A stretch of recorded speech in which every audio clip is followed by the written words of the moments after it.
ఇక్కడ business మ్యాన్కి ఎంటర్ప్రెన్యూర్కి difference ఏంటంటే, business man already ఉన్న బిజినెస్ ప్యాటర్న్ని ఫాలో అవుతూ అదే బిజినెస్ చేస్తూ ఉంటారు.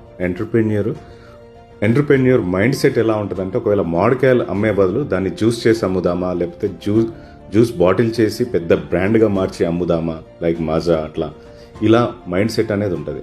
సో మనం బిజినెస్ మ్యాన్గా ఉండాలా, మన బిజినెస్ని ఎంటర్ప్రెన్యూర్గా మార్చి 1000 కోట్లు బిజినెస్ చేయాలనేదే ఇంపార్టెంట్. ఇక్కడ పెద్ద గోల్ పెట్టుకొని వర్క్ చేస్తేనే పెద్ద బిజినెస్ లాగా మారుతుంది. అదే చిన్న గోల్ పెట్టుకొని ఈ మంత్కో ₹1,00,000 వస్తే చాలనుకుంటే అది 50,000 రావచ్చు.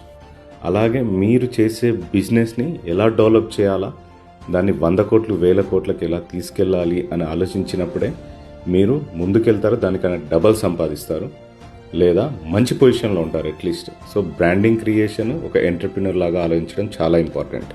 సో మీరేమనుకున్నారు? ఒక బిజినెస్ మ్యాన్ లాగా ఉందామనుకున్నారా, లేదా ఒక ఎంటర్ప్రెన్యూర్ లాగా ఆలోచించి మీ బిజినెస్ని ఎక్కడికో తీసుకెళ్ళాలి అని అనుకుంటున్నారా?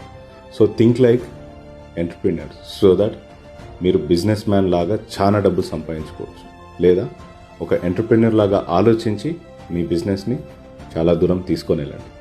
సో దీనికోసం మనం చిన్న కోర్సెస్ కానీ స్కిల్స్ నేర్చుకోవడం వల్ల మనకి ఇవన్నీ డెవలప్ అవుతూ ఉంటాయి.